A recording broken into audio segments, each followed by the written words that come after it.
Let's start a new chapter, chemical bonding. यहाँ लिख दूँ? सब लोग तैयार होने ना इस चैप्टर के लिए? कोई ऐसा तो नहीं है जिसको लग रहा है कि क्यों पढ़ा रहे हो?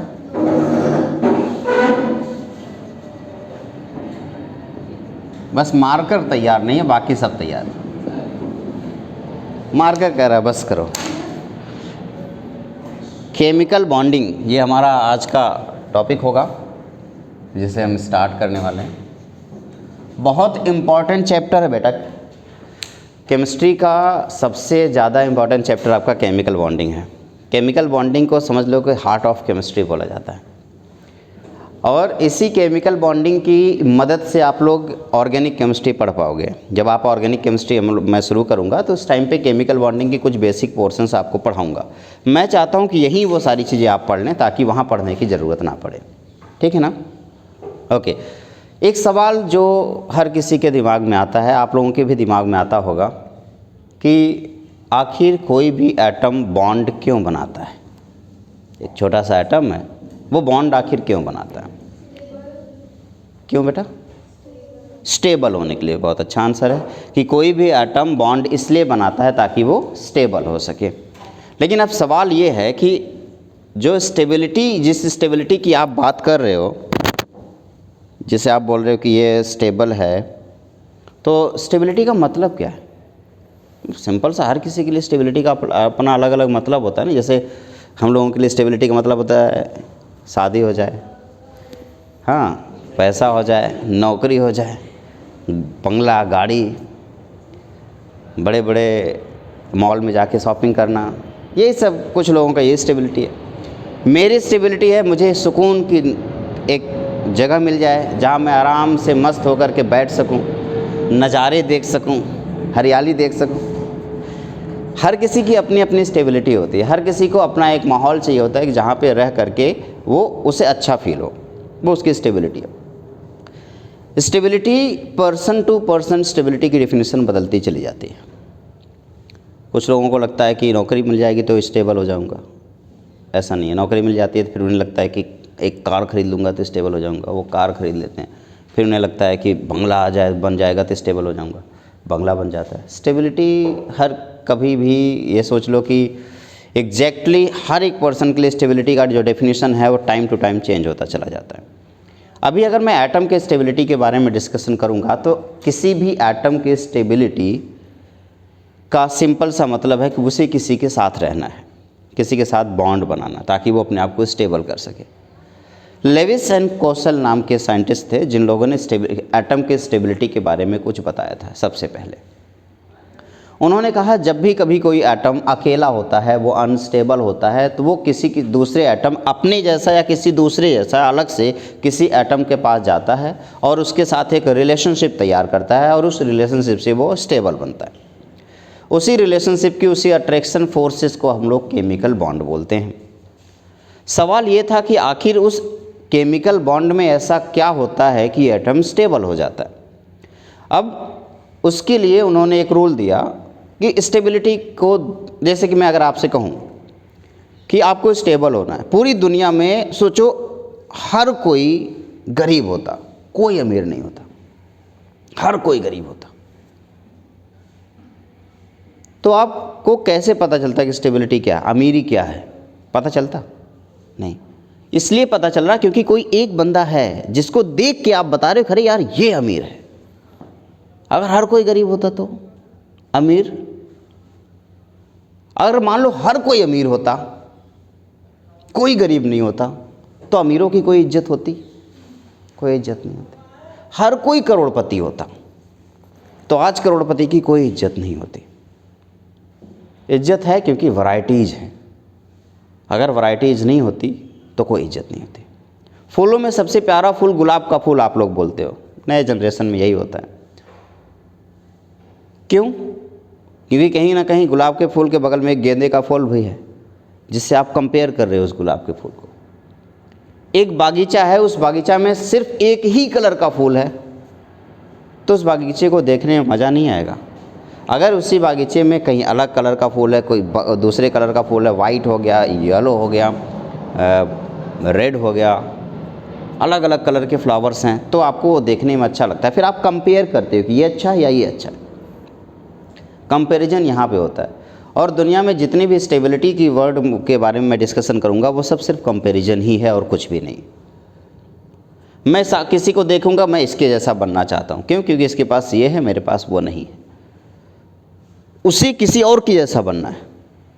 सेम ऐसे ही अगर मैं एलिमेंट्स के बारे में डिस्कशन करूं तो पूरी पीरियोडिक टेबल मैंने आपको लास्ट चैप्टर में पढ़ा रखा है। तो पूरी पीरियोडिक टेबल में लास्ट वाला जो ग्रुप है, जिसे आप 18th ग्रुप बोलते हो या इनर्ट गैसेस बोलते हो, उसकी जो एलिमेंट है helium, neon, argon, krypton, xenon, ये रिएक्शन नहीं करते नॉर्मल कंडीशन पे किसी से। अब जब भी कभी कोई रिएक्शन नहीं कर रहा, जैसे मैं आपको गाली देके चला जाऊँगा, आप कुछ ना बोलो, तो मुझे ये लगे ना आप सीधे साधे हो, आपसे दुनिया से कोई मतलब नहीं है। तो ये जो एलिमेंट हैं, ये एलिमेंट कभी किसी के साथ रिएक्शन नहीं करते, एटलीस्ट नॉर्मल कंडीशन पे तो रिएक्शन नहीं करते। तो लोगों के दिमाग में एक सवाल आया कि आखिर ये नॉर्मल कंडीशन पे रिएक्शन क्यों नहीं कर रहे हैं? कुछ तो सिमिलैरिटीज होंगी ना इनके अंदर जाके, क्योंकि ये रिएक्शन नहीं कर रहे। तो एक बार ज़रा कोई मुझे बताए कि ये याद होगा ना, क्या ये याद है? इलेक्ट्रॉनिक कॉन्फ़िगरेशन भी तो इसका याद होगा। क्या है? 1s2, इसका 1s2, 2s2, इस आगे 2p6, इसका क्या बेटा? 1s2, 2s2, 2p6, आगे 3s2, 3p6। यहाँ पे आगे बढ़ूँगा मैं तो 4s2, 4p6, फिर इसमें आऊँगा तो 5s2, 5p6, यहाँ पे आऊँगा तो 6s2, 6p6। ये इसका इलेक्ट्रॉनिक कॉन्फ़िगरेशन है, हाँ या ना? तो जब आप इनके इलेक्ट्रॉनिक कॉन्फ़िगरेशन को देख रहे हो तो आपने ध्यान दिया होगा कि पहले वाले को छोड़ दिया जाए। मैं अगर इसको हीलियम को छोड़ दूं तो हर किसी के जो लास्ट सेल दिख रहा है, उस लास्ट सेल में आपको कितने इलेक्ट्रॉन दिख रहे हैं? 8 इलेक्ट्रॉन। यहाँ पे भी 8 है, यहाँ पे भी 8 है, यहाँ पे भी 8 है, यहाँ पे भी 8 है और यहाँ पे भी 8 है। कुछ सिमिलैरिटी दिखी क्या? क्या सिमिलैरिटी दिखी बेटा? कि हर एक एटम में लास्ट सेल में, वैलेंस सेल में 8 इलेक्ट्रॉन है। इस 8 इलेक्ट्रॉन की वजह से शायद वो किसी और के साथ रिएक्शन नहीं कर रहे हैं। इसलिए दिमाग में एक बात आई कि क्या अगर हमारे पास कोई एलिमेंट है, उस एलिमेंट के वैलेंस सेल में किसी तरीके से 8 इलेक्ट्रॉन ले आया जा सके तो वो भी शायद किसी से रिएक्शन नहीं करेगा, हाँ या ना? इस चक्कर में लेविस एंड कौशल ने एक रूल बनाया, उस रूल को नाम दिया गया ऑक्टेट रूल। ऑक्टेट रूल का सिंपल सा मतलब है कि जितने भी एलिमेंट हैं, हर एलिमेंट के वैलेंस सेल में किसी तरीके से आप 8 इलेक्ट्रॉन लेके आ जाओ, बस, और कुछ नहीं। अब सवाल ये है कि 8 इलेक्ट्रॉन लाने के कितने तरीके हो सकते हैं? तो पॉसिबिलिटी ये हो सकती है कि किसी के पास 8 इलेक्ट्रॉन से ज़्यादा इलेक्ट्रॉन है तो उसके अंदर से इलेक्ट्रॉन निकाल करके 8 इलेक्ट्रॉन लाया जा सकता है। किसी के पास 8 से कम इलेक्ट्रॉन है तो उसके पास इलेक्ट्रॉन डाल करके 8 इलेक्ट्रॉन बनाया जा सकता है, या किसी से इलेक्ट्रॉन शेयरिंग करके 8 इलेक्ट्रॉन बनाया जा सकता है। तो इस 8 इलेक्ट्रॉन तक पहुंचने के लिए, ऑक्टेट तक पहुंचने के लिए 3 तरीके हैं। पहला, loss of electron, gain of electron या शेयरिंग ऑफ इलेक्ट्रॉन। इस loss of electron, gain of electron और शेयरिंग ऑफ इलेक्ट्रॉन का ये जो प्रोसेस है, इसी प्रोसेस को हम बॉन्ड फॉर्मेशन बोलते हैं और ये अट्रैक्शन फोर्स बॉन्ड कहलाता है। क्या बात क्लियर हो गई? तो हेडिंग डालेंगे सबसे पहले ऑक्टेट रूल। मैं अभी जो डिस्कस करने वाला हूँ वह Kossel Lewis approach to chemical bond है।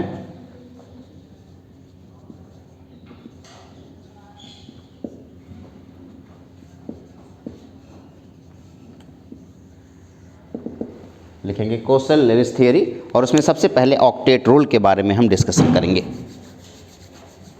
और लिखिए, इसमें ये सब लिखने की अभी आपको ज़रूरत नहीं है, चिंता ना करो, ये सब नहीं लिखना, ठीक है? आप पहले हेडिंग डालेंगे कोशल लेविस थियरी और लिखेंगे इसमें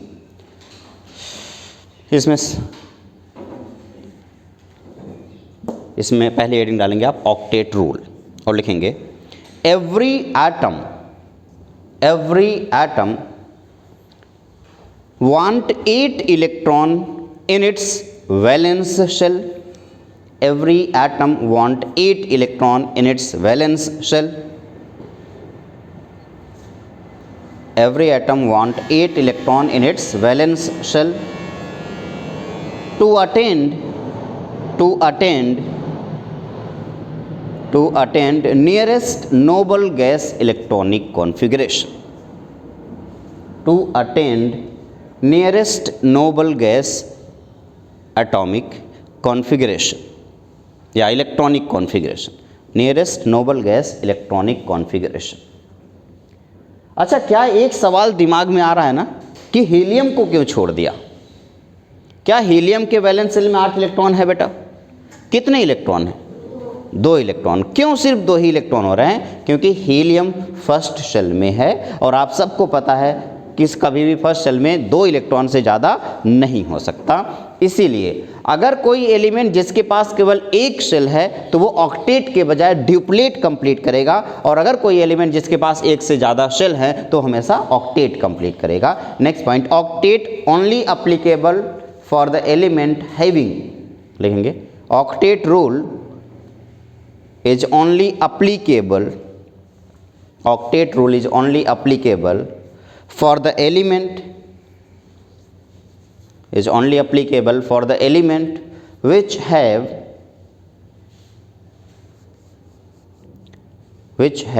more than one shell। अगर किसी के पास एक से ज़्यादा शेल है तभी जाके ऑक्टेट रूल अप्लीकेबल होगा, अदरवाइज नहीं। Next point, element which have only one shell follow duplet rule। element which have only one shell follow duplet rule। वो duplet rule फॉलो करेंगे, उनके पास सिर्फ 2 इलेक्ट्रॉन होगा।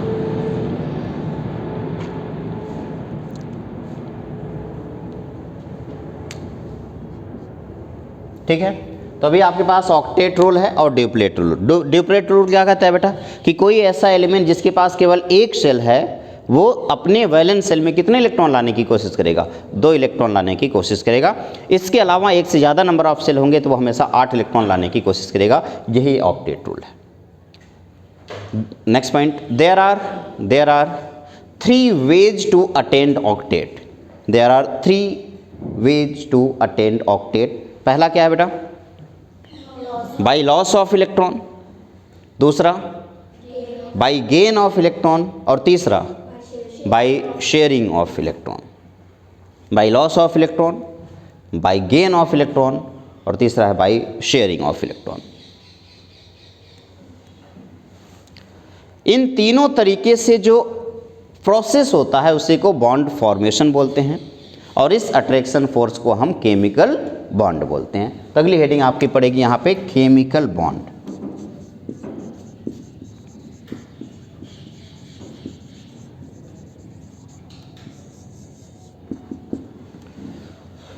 हेडिंग डालिए केमिकल बॉन्ड और लिखिए इसमें the attraction force which hold various constituents, the attraction force which holds various constituents like atom or ion etc. Various constituent like atom or ion together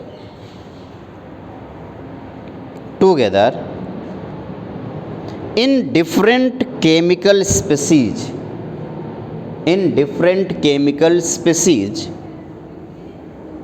called chemical bond. In different chemical species called chemical bond.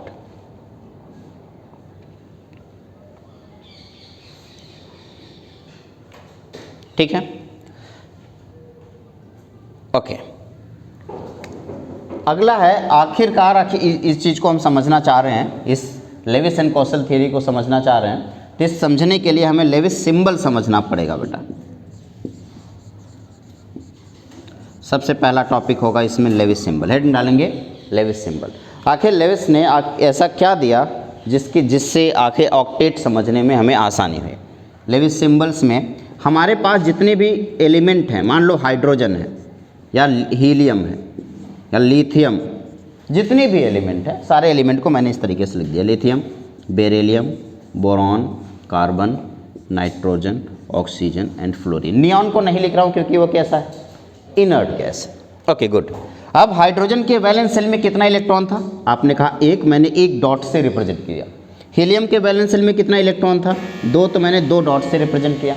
Lithium के valence shell में कितना electron है, एक electron है, मैंने एक dot से represent किया। बेरिलियम के वैलेंस शेल में दो इलेक्ट्रॉन है, मैंने दो डॉट लगाया। बोरॉन के वैलेंस शेल में तीन इलेक्ट्रॉन होने की वजह से मैंने तीन डॉट लगाया। वहीं पे कार्बन के वैलेंस शेल में सबसे चार डॉट था और चार डॉट से चार इलेक्ट्रॉन दिखाए। नाइट्रोजन के पास 5 इलेक्ट्रॉन थे इसलिए मैंने 5 डॉट लिखा है, और ऑक्सीजन के पास 6, तो वहीं पे फ्लोरीन के पास टोटल 7 इलेक्ट्रॉन थे जो कि मैंने इस तरीके से डॉट से दिखा दिए। हर एक डॉट रिप्रेजेंट कर रहा है आपके एक वैलेंस इलेक्ट्रॉन को, ध्यान देना, हर एक डॉट रिप्रेजेंट कर रहा है एक वैलेंस इलेक्ट्रॉन को। मैंने इलेक्ट्रॉन नहीं बोला, क्या बोला, वैलेंस इलेक्ट्रॉन। तो हर एक डॉट एक वैलेंस इलेक्ट्रॉन को रिप्रेजेंट कर रहा है। अब किसी तरीके से ये जो डॉट आपको दिख रहा है उस डॉट को 8 डॉट बनाना है।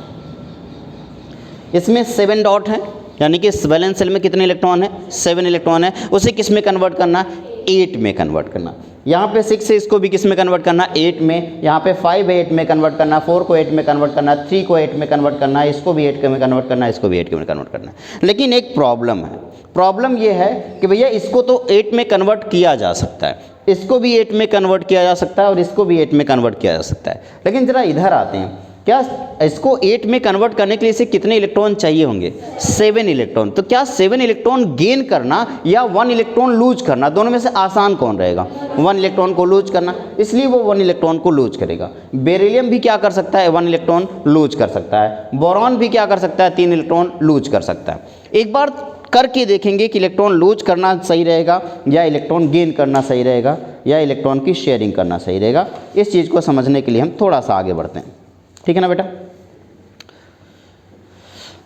मैंने अभी अभी आपको केमिकल बॉन्ड के तरीके बताए, कौन कौन से तरीके थे बेटा, या तो इलेक्ट्रॉन को लूज किया जा सकता है, या तो इलेक्ट्रॉन को गेन किया जा सकता है, या इलेक्ट्रॉन को शेयर किया जा सकता है। तो ये जो 3 तरीके मैंने अभी आपको बताए हैं, इलेक्ट्रॉन को गेन करना, लूज करना और शेयर करना, इस तरीकों को थोड़ा सा और डिटेल में समझ लेते हैं। मान लो अगर किसी एक एलिमेंट ने इलेक्ट्रॉन को लूज किया है तो कहीं ना कहीं एक ऐसा भी एलिमेंट होगा जिसने इलेक्ट्रॉन को गेन किया हो।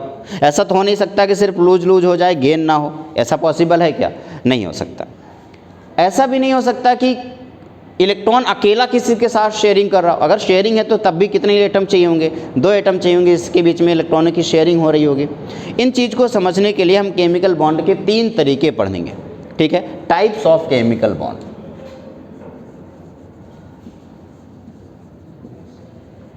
Types of chemical bond. जो सबसे पहला केमिकल बॉन्ड है बाय शेयरिंग ऑफ इलेक्ट्रॉन, क्या नाम देंगे उसको बेटा, कोवैलेंट बॉन्ड। क्या बोलेंगे, कोवैलेंट बॉन्ड। दूसरा जो बॉन्ड होगा उसी दूसरे बॉन्ड को हम डेटिव बॉन्ड के नाम से जानेंगे, डेटिव बॉन्ड, या इसी को कोऑर्डिनेट बॉन्ड बोलते हैं। तीसरा जो बॉन्ड है उस बॉन्ड को हम बोलेंगे आयनिक बॉन्ड। हमारे पास टोटल कितने बॉन्ड हैं, 3 बॉन्ड। कौन कौन सा, कोवैलेंट बॉन्ड, डेटिव बॉन्ड या आयनिक बॉन्ड। तो एक एक करके हम तीनों बॉन्ड के बारे में डिस्कशन करेंगे। सबसे पहला है हमारा कोवैलेंट बॉन्ड। अभी कोई लिखेगा नहीं, बस अभी मैं बोलता चला जा रहा हूँ। जब मैं कोवैलेंट बॉन्ड के बारे में डिस्कशन करूंगा तो कोवैलेंट बॉन्ड वो बॉन्ड है जो म्यूचुअल शेयरिंग ऑफ इलेक्ट्रॉन से बन रहा होगा, यानी कि किसी एक एटम ने अपना 1 इलेक्ट्रॉन दिया तो किसी दूसरे एटम ने भी अपना 1 इलेक्ट्रॉन दिया, उसको हम कोवैलेंट बॉन्ड बोलते हैं। Bond formed by mutual sharing of electron. इलेक्ट्रॉनों के म्यूचुअल शेयरिंग से जो बॉन्ड बनता है उसी को हम बोलते हैं कोवैलेंट बॉन्ड। जैसे एग्जांपल के तौर पे देखता हूँ, हाइड्रोजन के वैलेंस शेल में कितना इलेक्ट्रॉन है और दूसरा एक हाइड्रोजन है उसके भी वैलेंस शेल में कितना इलेक्ट्रॉन है। अब ये वाला हाइड्रोजन चाहता है कि उसके वैलेंस शेल में 2 इलेक्ट्रॉन हो जाए क्योंकि उसके पास एक ही सेल है, और दूसरा वाला हाइड्रोजन भी चाहता है कि उसके वैलेंस शेल में 2 इलेक्ट्रॉन हो जाए। तो इसने क्या किया, अपना एक इलेक्ट्रॉन इस हाइड्रोजन के सामने रखा और बोला भैया मैं 1 इलेक्ट्रॉन रख रहा हूं तो तुम भी 1 इलेक्ट्रॉन रखो। म्यूचुअल का यही मतलब होता है। ऐसा नहीं कि मैं 1 इलेक्ट्रॉन रखूंगा तुम 2 इलेक्ट्रॉन रखोगे, ऐसा बिल्कुल भी नहीं है। मैं अगर 1 इलेक्ट्रॉन रख रहा हूं तो तुम भी 1 इलेक्ट्रॉन रखो। इस हाइड्रोजन ने 1 इलेक्ट्रॉन रखा तो दूसरे वाले हाइड्रोजन ने भी 1 इलेक्ट्रॉन रखा, और जैसे दोनों ने 1-1 इलेक्ट्रॉन रखा तो इस तरीके से एक एरिया तैयार हो गया। अब ये जो एरिया है, इस एरिया में ये हाइड्रोजन का पहले वाले हाइड्रोजन का है, ये दूसरा एरिया दूसरे वाले हाइड्रोजन का है, ये इलेक्ट्रॉन इस एरिया में भी है, इस वाले एरिया में है, इसलिए आप बोलते हैं कि ये 2 इलेक्ट्रॉन इसका भी है और इसका भी है। इससे इन दोनों के बीच में एक बॉन्ड फॉर्मेशन होता है। कुछ इस तरीके से हम ये बॉन्ड का फॉर्मेशन दिखाते हैं। 2 इलेक्ट्रॉन से बनने वाला covalent bond single covalent bond के नाम से जाना जाता है। सेम यहीं पे अगर मैं आपसे कहूँ कि क्या हैलोजन के साथ ऐसा हो सकता है, मान लो क्लोरीन है, तो क्या कोई मुझे बताएगा क्लोरीन के वैलेंस शेल में कितने इलेक्ट्रॉन है बेटा? 7 इलेक्ट्रॉन इसके पास है। मैंने 6 इलेक्ट्रॉन यहाँ दिखाया। कितने इलेक्ट्रॉन चाहिए इसको? 1। तो मैं दूसरे वाले क्लोरीन के भी 6 इलेक्ट्रॉन को यहाँ पे दिखा रहा हूँ, 2 यहाँ पे, 2 यहाँ पे, 2 यहाँ पे। इसको भी 6 इलेक्ट्रॉन है, इसके पास भी 6 इलेक्ट्रॉन है, इसको भी 1 इलेक्ट्रॉन चाहिए, इसको भी 1 इलेक्ट्रॉन चाहिए। दोनों ने शेयरिंग किया कि लो भैया मैंने अपना 1 इलेक्ट्रॉन रखा, इस क्लोरीन ने कहा मैंने भी अपना 1 इलेक्ट्रॉन रखा, और इन दोनों इलेक्ट्रॉनों की वजह से इनके बीच में एक शेयरिंग हुई और शेयरिंग से एक बॉन्ड बना। कौन सा बॉन्ड बनेगा? Single bond. क्यों? क्योंकि कितने इलेक्ट्रॉनों की शेयरिंग हुई है? कितनी इलेक्ट्रॉनों की शेयरिंग हुई है? 2 इलेक्ट्रॉनों की शेयरिंग हुई है, इसलिए इसे सिंगल बॉन्ड बोलेंगे। अच्छा, ये जो इलेक्ट्रॉन है इसे शेयर्ड इलेक्ट्रॉन बोलते हैं। क्या बोलेंगे? Shared pair electron. इलेक्ट्रॉनों के शेयर्ड पेयर इलेक्ट्रॉन बोलते हैं। और ये जो पोर्शन है, ये जो इलेक्ट्रॉन में शेयरिंग नहीं हुआ है, इसे लोन पेयर बोलते हैं। क्या बोलते हैं? Lone pair of electron. इसे लोन पेयर या नॉन बॉन्डिंग इलेक्ट्रॉन, इसको फिर से क्या बोल सकते हो? बॉन्डिंग इलेक्ट्रॉन, बॉन्डिंग इलेक्ट्रॉन, और इसको नॉन बॉन्डिंग इलेक्ट्रॉन बोल सकते हो, नॉन बॉन्डिंग इलेक्ट्रॉन। फिर से देखना, आगे बढ़ता हूं। क्या ऐसा हो सकता है कि एक से ज़्यादा इलेक्ट्रॉन शेयरिंग में पार्टिसिपेट कर सकते हैं? हाँ, बिल्कुल कर सकते हैं। एग्जाम्पल है आपके पास ऑक्सीजन। अगर मैं कहूँ कि एक ऑक्सीजन है, कितने इलेक्ट्रॉन होते हैं बेटा इसके पास? 6 इलेक्ट्रॉन होते हैं। 2, 2, 4, मैंने 2 इलेक्ट्रॉन। अब इसको कितने इलेक्ट्रॉनों की ज़रूरत है? 2 इलेक्ट्रॉन। किसने सामने रखा? 2 इलेक्ट्रॉन। उसने कहा भैया मैं 2 इलेक्ट्रॉन रख रहा हूँ, तो दूसरे ऑक्सीजन से ये उम्मीद करेगा कि तुम भी अपना 2 इलेक्ट्रॉन रखो। तो इसके पास बचा कितने? 6 इलेक्ट्रॉन में से 4 बच गए, मैंने 4 को यहाँ लिख दिया। ये देखो, अब इस तरीके से मैंने शेयरिंग करा दी। और जब मैंने शेयरिंग कराया तो देखो इस वाले ऑक्सीजन के पास भी 8 इलेक्ट्रॉन है, दूसरे वाले ऑक्सीजन के पास भी 8 इलेक्ट्रॉन है। इससे इसका ऑक्टेट कंप्लीट हो जाता है। और आप कहते हैं एक ऑक्सीजन इस बार कौन सा बॉन्ड बनाएगा? डबल बॉन्ड बनाएगा। क्यों डबल बॉन्ड बनाएगा? क्योंकि टोटल शेयर्ड इलेक्ट्रॉन कितने हैं? 4 है। तो 2 शेयर्ड इलेक्ट्रॉन से एक सिंगल बॉन्ड बनता है, तो 4 शेयर्ड इलेक्ट्रॉन से डबल बॉन्ड बन गया।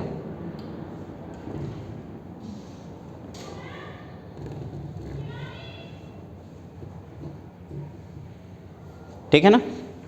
चलो आगे बढ़ते हैं। इसी तरीके से अगर मैं आपसे ये O2 था, अभी मैं N2 की बात करूं तो एक नाइट्रोजन के वैलेंस शेल में कितने इलेक्ट्रॉन होते हैं? 5। तो इसके पास 5 इलेक्ट्रॉन है। कितने इलेक्ट्रॉनों की रिक्वायरमेंट है बेटा? 3 इलेक्ट्रॉनों की रिक्वायरमेंट है। तो इसने क्या किया? अपने 3 इलेक्ट्रॉन सामने रखे और दूसरे वाले नाइट्रोजन के, तो इसने भी अपने 3 इलेक्ट्रॉन सामने रखे दूसरे नाइट्रोजन के, और बचे हुए 2 इलेक्ट्रॉन इन लोगों ने छुपा के रख लिया। इसने 2 इलेक्ट्रॉन छुपा लिया, इसने 2 इलेक्ट्रॉन छुपा लिया, और इस तरीके से एक बॉन्ड फॉर्मेशन हुआ। इस बॉन्ड फॉर्मेशन में जरा total number of shared pair electron बताओ कितने हुए? 6। तो बताओ बॉन्ड कितने बनेंगे? 3। तो नाइट्रोजन और नाइट्रोजन ने 3 बॉन्ड बना लिए। इस बॉन्ड को कौन सा बॉन्ड बोलेंगे? ये ट्रिपल बॉन्ड है। तो ये जो अभी मैंने बॉन्ड शेयरिंग से बनने वाला बॉन्ड बनाया वो कौन सा बॉन्ड है? कोवैलेंट बॉन्ड है। इसको अपनी कॉपी में नोट करेंगे, फिर आगे बढ़ता हूँ।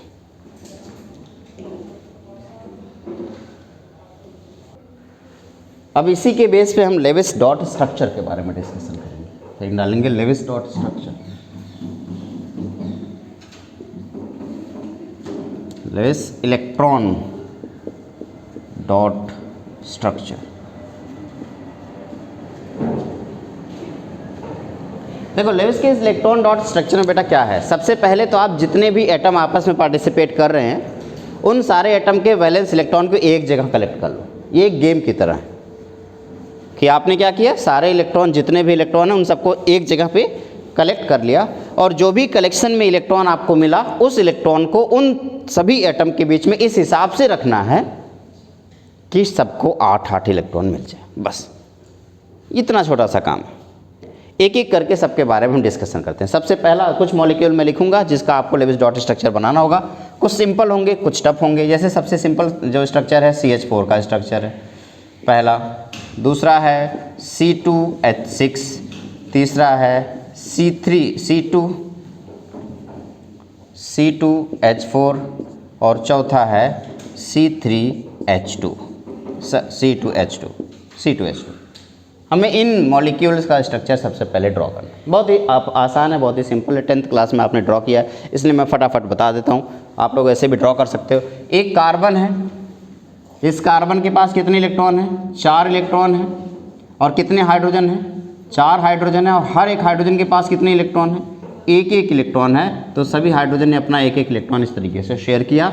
ये रहा CH4 का स्ट्रक्चर, जो कि आप लोगों ने बहुत ही प्यार से ड्रॉ कर दिया। इस तरीके से कार्बन का ये 8 इलेक्ट्रॉन। कार्बन के वैलेंस शेल में अभी कितने इलेक्ट्रॉन दिखने लगे?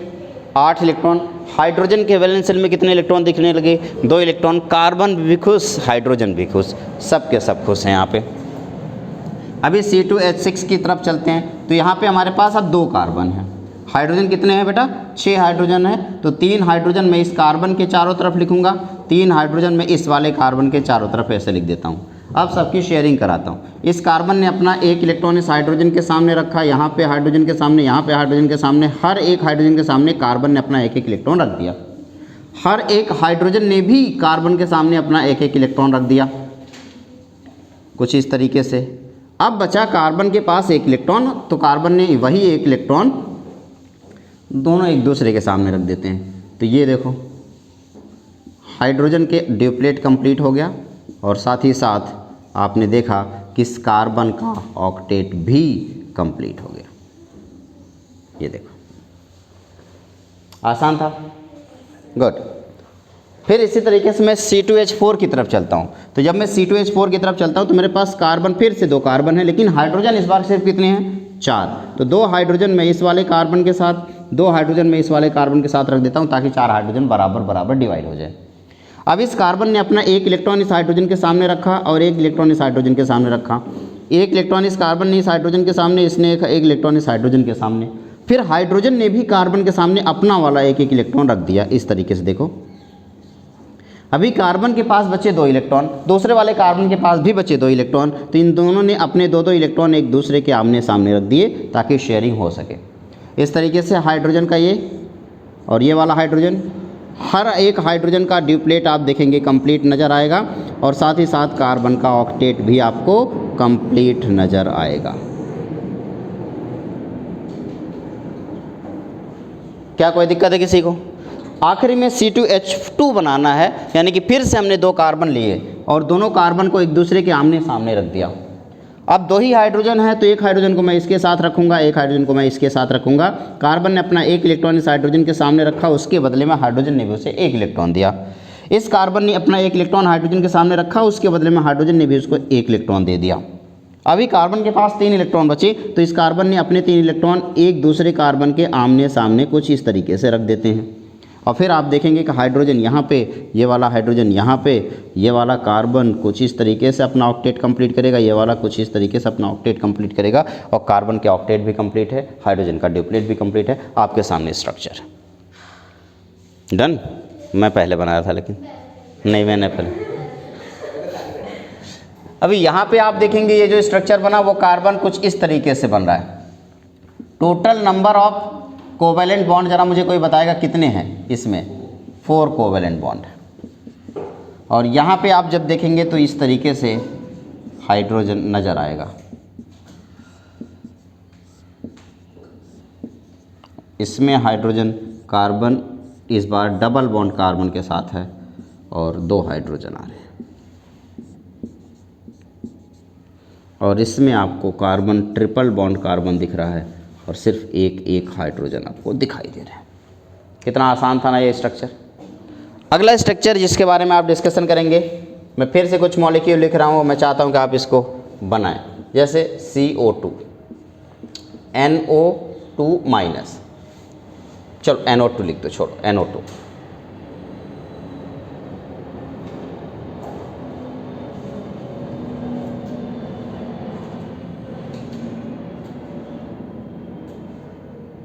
माइनस लिख दो, चलो HNO3, CO2 हो गया।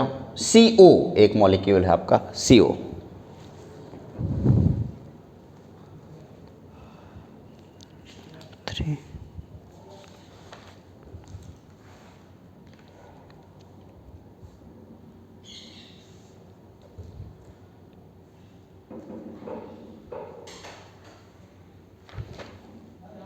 एक है HNO3। अगला मॉलिक्यूल है CO3 माइनस 2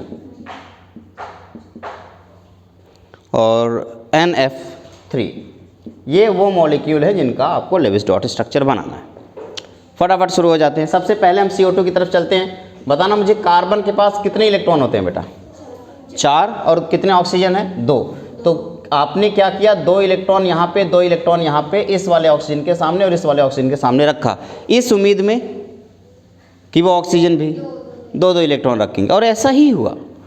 इस ऑक्सीजन ने भी अपना 2 इलेक्ट्रॉन रखा और इस वाले ऑक्सीजन ने भी अपना 2 इलेक्ट्रॉन रखा और इसके पास बचे हुए 4 इलेक्ट्रॉन इसने छुपा के रख लिए और इसने भी अपने 4 इलेक्ट्रॉन छुपा के रख लिए और इस तरीके से इसका ऑक्टेट कंप्लीट हुआ, इसका ऑक्टेट कंप्लीट हुआ और यहाँ पे देखो कार्बन का भी ऑक्टेट कंप्लीट हो गया और इससे बनने वाला स्ट्रक्चर कार्बन डाइऑक्साइड कुछ इस तरीके से बन गया।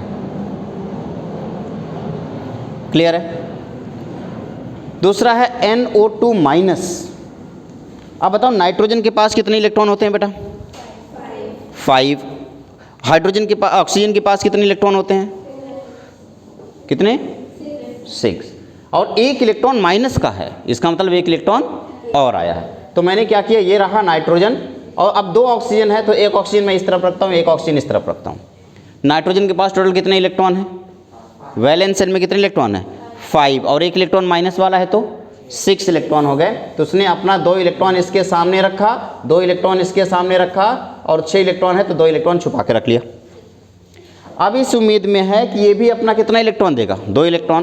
तो इसने अपना 2 इलेक्ट्रॉन देखो बेटा दे दिया और इसने अपना 4 इलेक्ट्रॉन छुपा लिया और इससे इस ऑक्सीजन का ऑक्टेट कंप्लीट हो गया। और यहाँ पे आप देखोगे तो नाइट्रोजन का भी ऑक्टेट आपको क्या दिखेगा? कंप्लीट दिखेगा।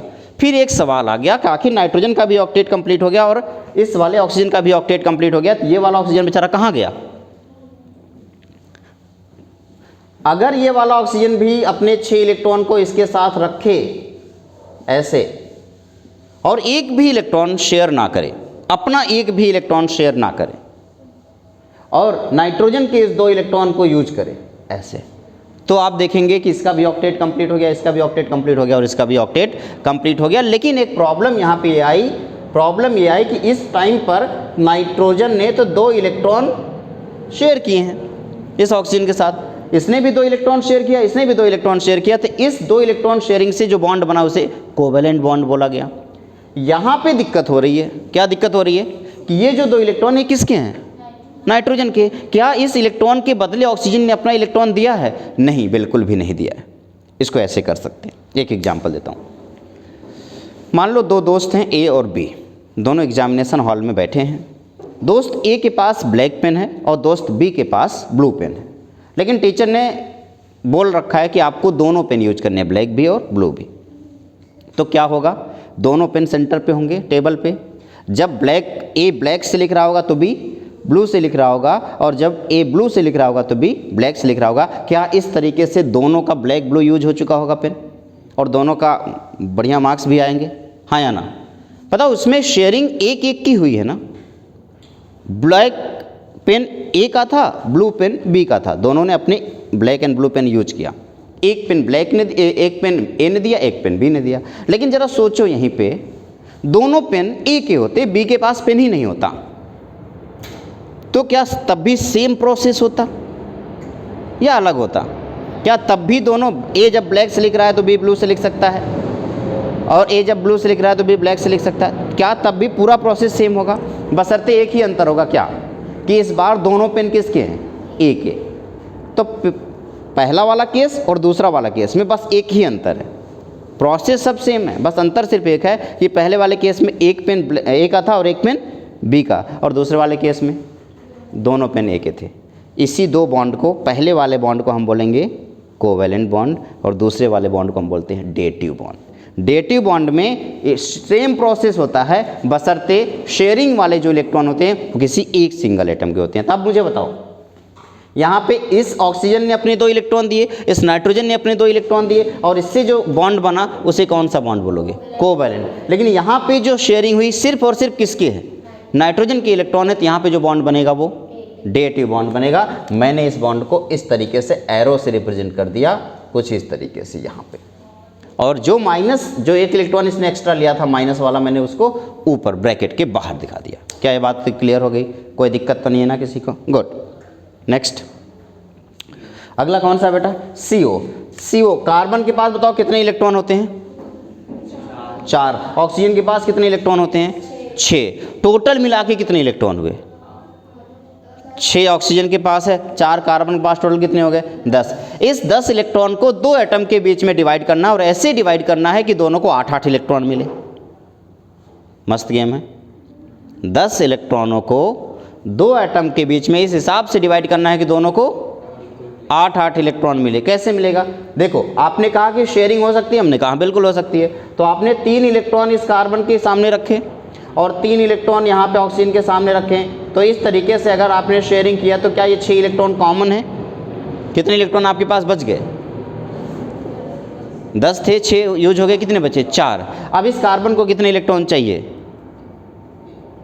6 इलेक्ट्रॉन पहले से है, कितने इलेक्ट्रॉन चाहिए, 2, तो आपने 2 इलेक्ट्रॉन इसको दे दिया।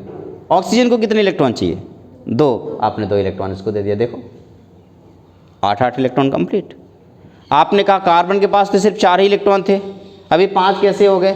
मैंने क्या बोला, लेविस थियरी ये कहता है कि सबके एटम के, सारे जितने भी एटम पार्टिसिपेट कर रहे हैं, सबके इलेक्ट्रॉनों को एक जगह कलेक्ट करो और उसके बाद डिस्ट्रीब्यूट करो उनको। तो मैंने 6 इलेक्ट्रॉन ऑक्सीजन के, 4 इलेक्ट्रॉन कार्बन के एक जगह कलेक्ट कर दिए, 10 इलेक्ट्रॉन मेरे पास थे। अब इस दोनों ऑक्सीजन, कार्बन और ऑक्सीजन के बीच में मुझे इस हिसाब से वो 10 इलेक्ट्रॉन डिस्ट्रीब्यूट करने थे कि दोनों के पास 8-8 इलेक्ट्रॉन आ जाए। तो मैंने तरीका यूज किया, 6 इलेक्ट्रॉन मैंने सेंटर पर रख दिया, तुम भी यूज करो, तुम भी यूज करो। बचे कितने, 4, मैंने 2 इसको दे दिया, 2 इसको दे दिया।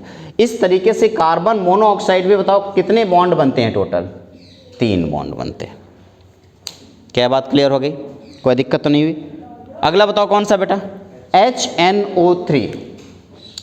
HNO3 में देखो ये नाइट्रोजन है, नाइट्रोजन के पास टोटल कितने इलेक्ट्रॉन होते हैं, 5 इलेक्ट्रॉन होते हैं। अब आपने कहा सर 2 इलेक्ट्रॉन मैंने ऊपर रखा, 2 इलेक्ट्रॉन मैंने इस तरफ रखा, 1 इलेक्ट्रॉन मैंने इस तरफ रखा।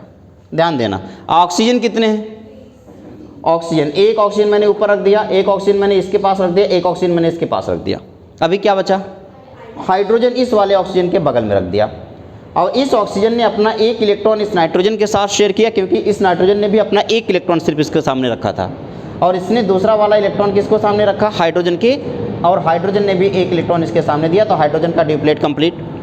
ऑक्सीजन के पास टोटल कितने इलेक्ट्रॉन थे, 6, जिसमें से 2 इलेक्ट्रॉन उसने यूज किया, 4 इलेक्ट्रॉन छुपा लिया, तो 4 इलेक्ट्रॉन मैंने छुपा के यहाँ रख दिया। अब बताओ क्या इसका भी ऑक्टेट कंप्लीट हुआ, हाँ या ना।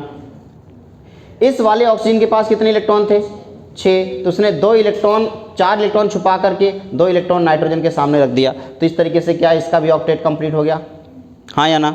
अभी देखो क्या नाइट्रोजन का भी ऑक्टेट कंप्लीट हो गया है, लेकिन एक प्रॉब्लम आई क्या, कि ऊपर वाला ऑक्सीजन का ऑक्टेट अभी कंप्लीट नहीं हुआ। क्या होना चाहिए, फिर से अगर इस नाइट्रोजन ऑक्सीजन ने अपने 6 के 6 इलेक्ट्रॉन छुपा के रखे और सिर्फ यूज किसका किया, नाइट्रोजन वाले इलेक्ट्रॉनों का यूज किया, तो भी इसका ऑक्टेट कंप्लीट हो जाएगा।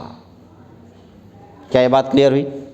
अब अगर इस बॉन्ड को मुझे बताना, क्या सबके ऑक्टेट कंप्लीट हो गए, नाइट्रोजन का ऑक्टेट, सॉरी मैं उल्टा लिख दिया, ये वाला बॉन्ड ऊपर नहीं जाएगा ना, ये यहाँ से जाएगा, ताकि नाइट्रोजन का ऑक्टेट कंप्लीट होता हुआ दिखाई दे।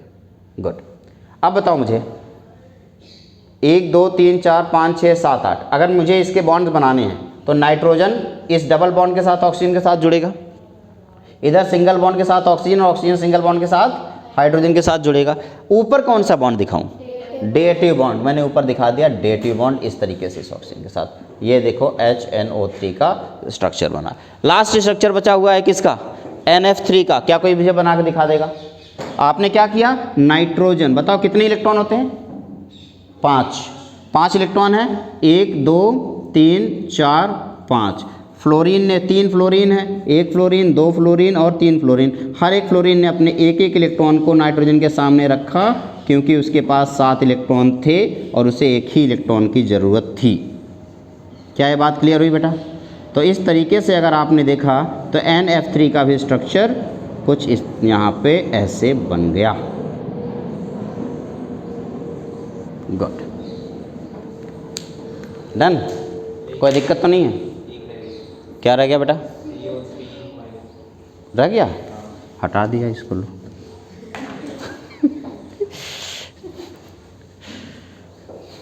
चलो इसको अपनी कॉपी में नोट करो, फिर आगे बढ़ते हैं। फिर हम लिमिटेशन, जो भी ऑक्टेट रूल अभी मैंने आपको बताया है उसके कुछ लिमिटेशंस हैं, उसके बारे में डिस्कशन करते हैं।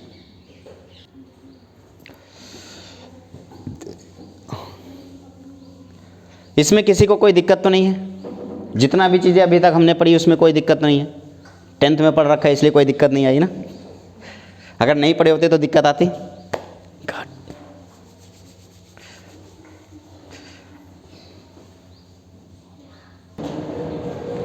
फॉर्मल चार्ज अगली हेडिंग होगी।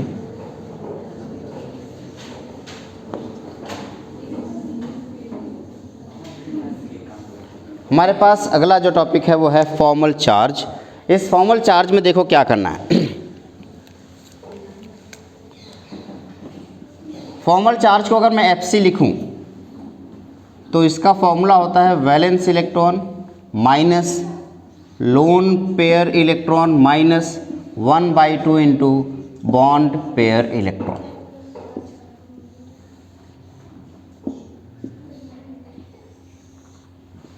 ये फॉर्मल चार्ज का फॉर्मूला है।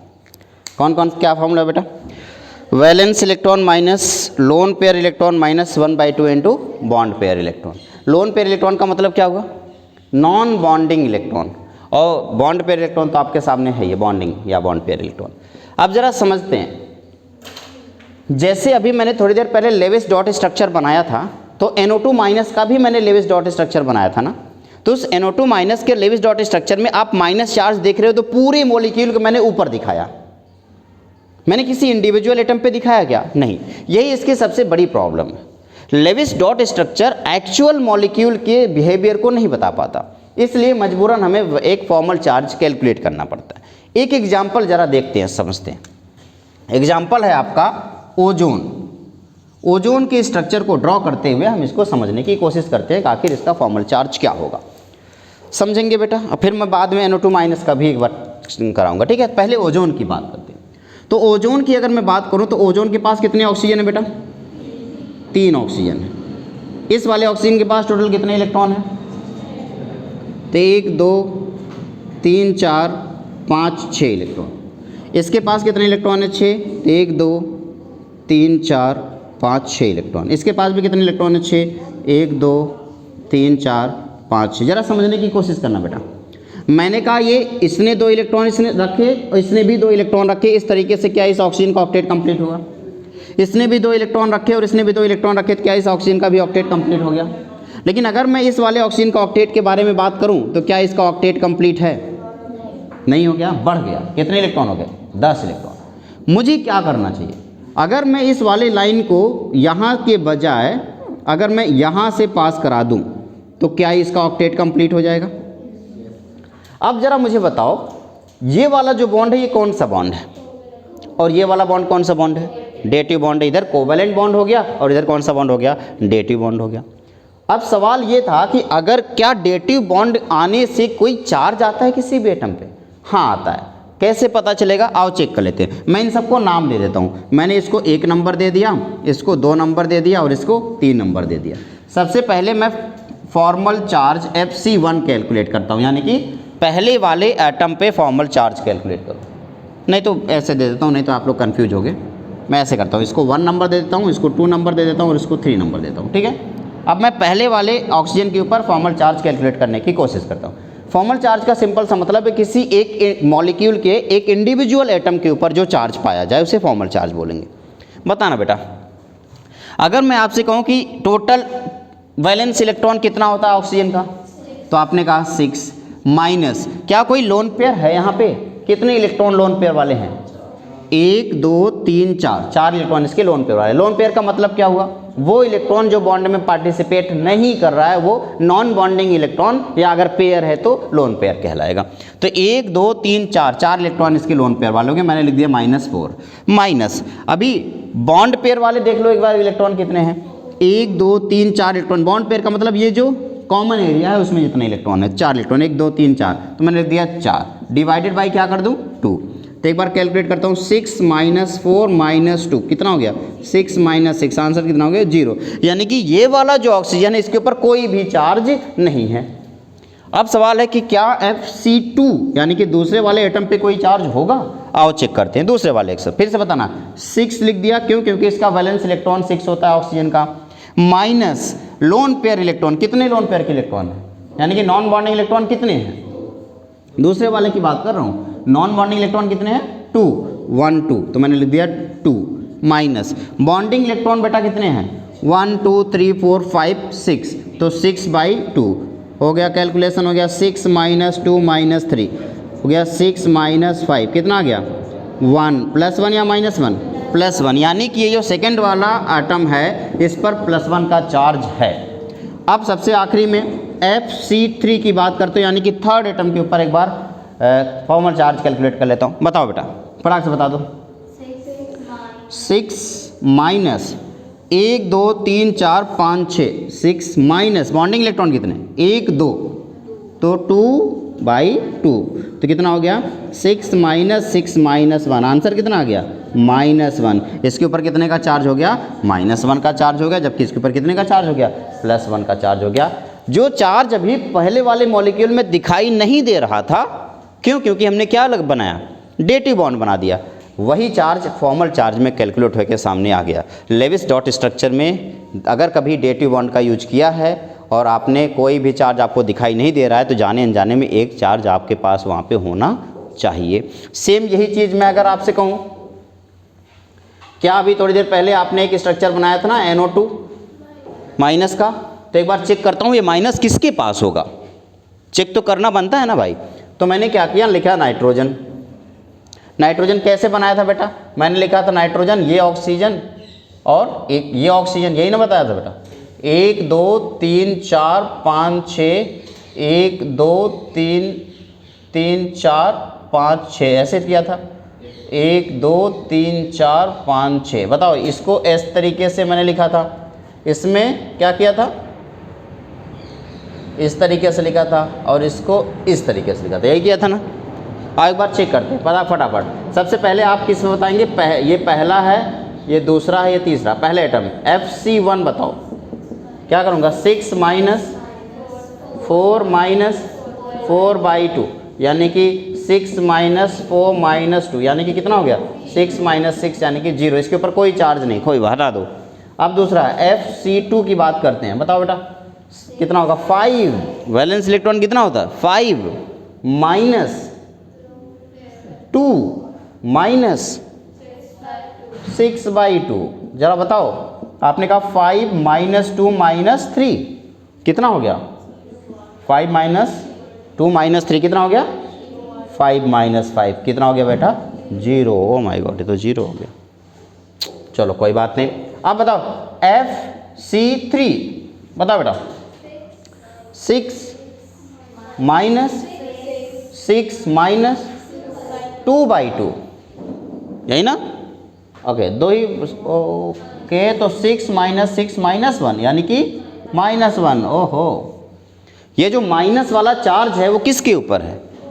इस वाले ऑक्सीजन के ऊपर है, जो कि हमें दिखाई नहीं दे रहा था। तो इसका एक्चुअल स्ट्रक्चर ऐसे होना चाहिए, N डबल बॉन्ड हो, सिंगल बॉन्ड हो, और O के ऊपर क्या होना चाहिए? माइनस होना चाहिए। इस तरीके से इसका स्ट्रक्चर बनना चाहिए। क्या ये बात क्लियर हो गई? तो फॉर्मल चार्ज अब आप आगे कैलकुलेट कर लोगे। एक सिंपल तरीका बता दूं, शॉर्टकट। हर किसी एटम की अपनी एक औकात होती है बॉन्ड बनाने की, सबको पता है ये बात। औकात से ज़्यादा बॉन्ड बनाओगे पॉजिटिव चार्ज खाओगे, यही एक सिंपल सा तरीका है। औकात से कम बॉन्ड बना नेगेटिव चार्ज, औकात से ज़्यादा बॉन्ड बना पॉजिटिव चार्ज। आओ देख लेते हैं।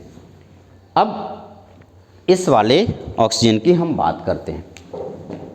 इस वाले ऑक्सीजन में डबल बॉन्ड इधर, सिंगल बॉन्ड इधर। अब बताओ इस ऑक्सीजन की औकात कितनी होती है बॉन्ड बनाने की? औकात का मतलब बैलेंसी, बैलेंसी मज़ा नहीं आता। औकात दिखता है एक टर्म, है ना, बैलेंसी नहीं, बैलेंसी मतलब कैपेसिटी नहीं, मज़ा नहीं आता। औकात, ये जो फील होना चाहिए ना, औकात।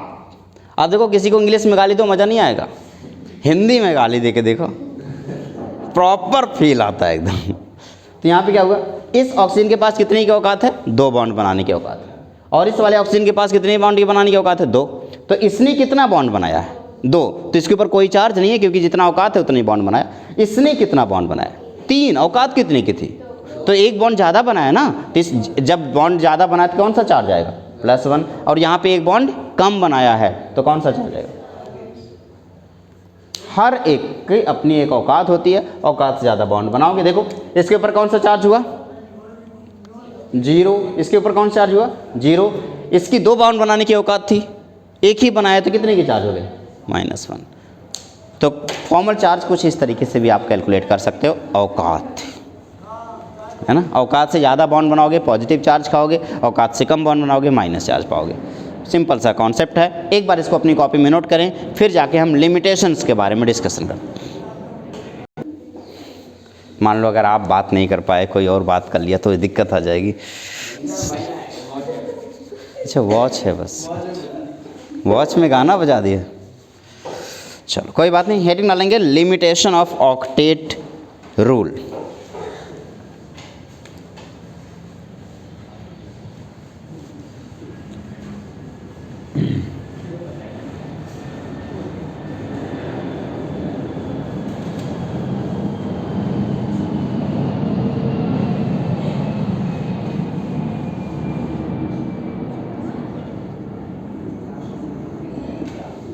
तो लिमिटेशन ऑफ ऑक्टेट रूल, ये हमारा अगला टॉपिक है। ऑक्टेट रूल की लिमिटेशन देखो, बहुत सारे ऐसे मॉलिक्यूल है जहाँ ऑक्टेट रूल काम नहीं कर पाता, या ड्रॉबैक आप बोल सकते हो इसको। ऑक्टेट रूल के लिमिटेशंस और ड्रॉबैक। सबसे पहला लिमिटेशन है incomplete octet of the central atom. पहला, incomplete octet of central atom.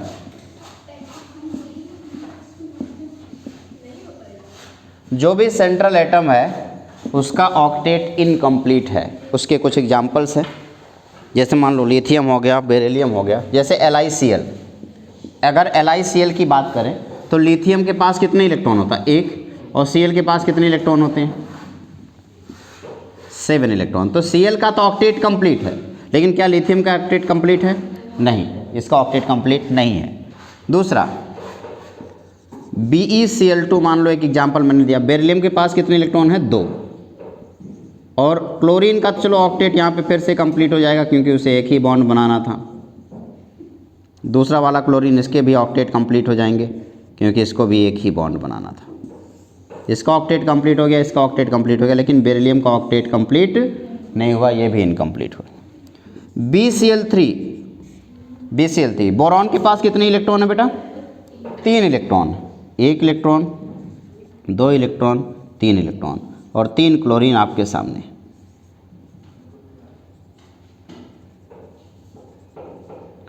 Chlorine का ऑक्टेट एक बार फिर से कंप्लीट हो गया। क्लोरीन तो बाजी मार ले गया, बेचारा बेरिलियम का क्या होगा?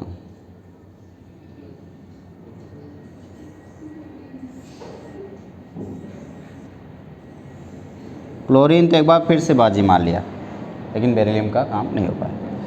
ये कुछ इनकम्प्लीट सेंट्रल एटम हुए, ये पहला ड्रॉबैक हुआ। इसी तरीके से जो दूसरा ड्रॉबैक होता है वो एक्सपेंडेड ऑक्टेट। ये जो ऑक्टेट है इसे कंप्रेस्ड ऑक्टेट बोलते हैं, यानी कि ऑक्टेट कंप्लीट ही नहीं। कहीं कहीं ऐसे मॉलिक्यूल है जिसमें ऑक्टेट कंप्लीट ही नहीं हो पा रहे हैं, तो कहीं कहीं ऐसे भी मॉलिक्यूल मिल जा रहे हैं जिसके ऑक्टेट एक्सपेंड कर जा रहे हैं, तो एक्सपेंडेड ऑक्टेट।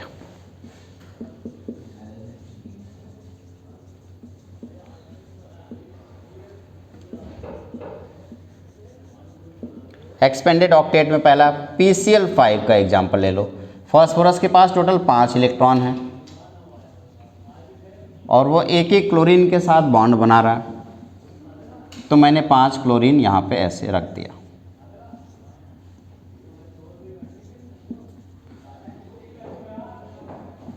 और हर एक क्लोरीन के साथ एक एक बॉन्ड मैंने फास्फोरस को बनते हुए मैं देख रहा हूँ। हर एक क्लोरीन ने एक एक करके फास्फोरस से बॉन्ड बना लिया और इस एक्साइटमेंट में कि क्लोरीन बॉन्ड बना रहा है, फास्फोरस भी बॉन्ड बनाता गया और ये भूल गया कि उसके जो वैलेंस शेल में तो 8 से ज़्यादा इलेक्ट्रॉन हो गए। ये देखो,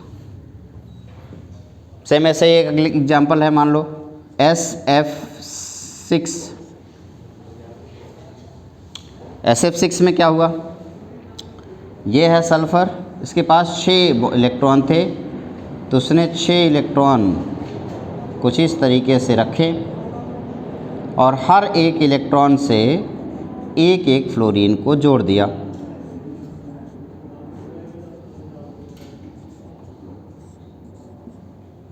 अब हर एक इलेक्ट्रॉन से उसने एक एक फ्लोरीन को जोड़ दिया और जोड़ने के बाद वो भूल गया भैया कि उसका जो ऑक्टेट है वो एक्सपेंड कर गया, जबकि फ्लोरीन तो खुश है, फ्लोरीन को तो कोई चिंता ही नहीं। भैया फ्लोरीन को किस बात की चिंता होगी, उसका तो ऑक्टेट कंप्लीट ही है ना। रोए कौन, सल्फर।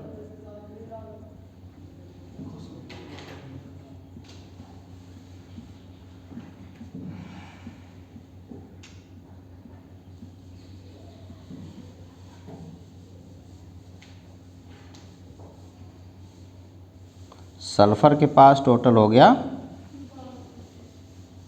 12 इलेक्ट्रॉन। भाई साहब 8 से सीधा 12, बहुत नाइंसाफ़ी है। ये स्ट्रक्चर बना, ये एक्सपेंडेड ऑक्टेट है। अगला है ऑड इलेक्ट्रॉन मॉलिक्यूल।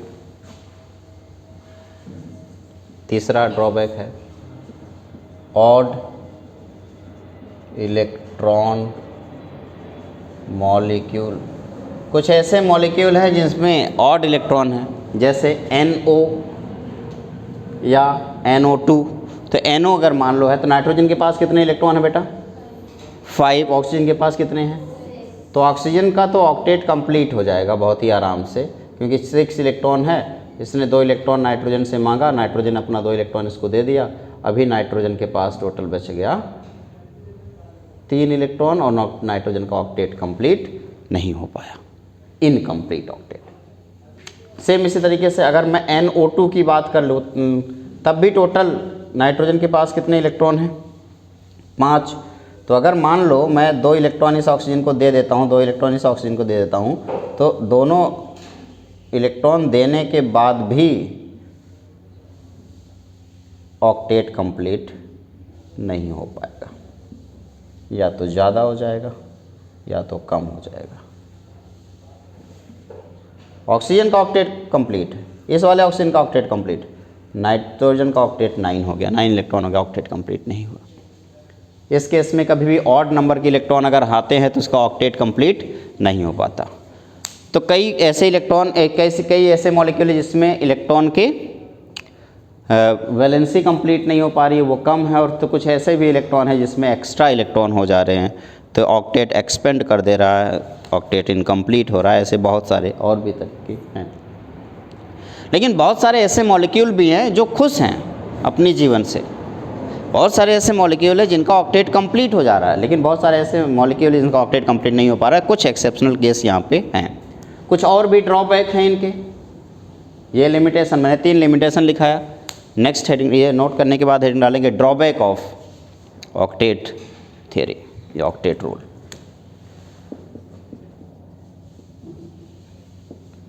अब हम ड्रॉबैक के बारे में डिस्कशन करेंगे।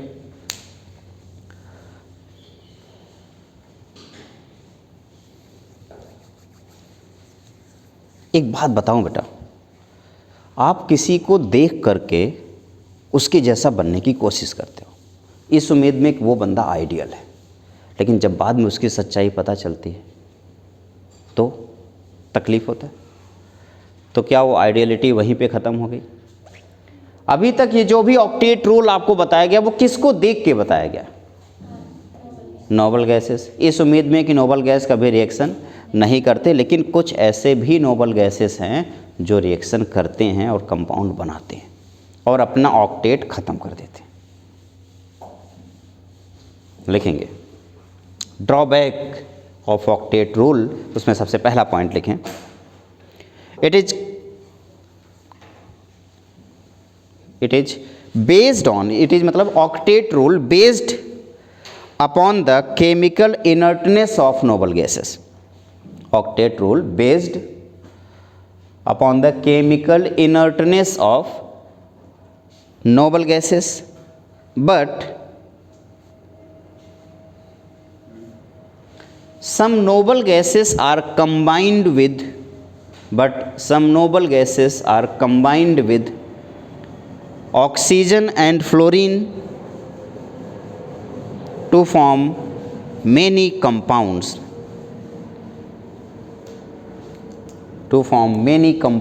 like XeF2, XeOF2, KrF2, XeO2F2 etc.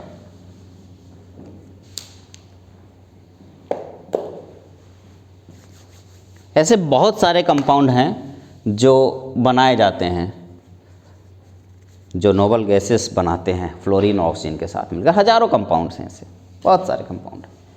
तो जिसको देख करके तुम उसके जैसा बनने की कोशिश करो कि ये बंदा किसी से रिएक्शन नहीं करता, बाद में पता चला उसका गुस्सा तो और सबसे ज़्यादा खतरनाक है।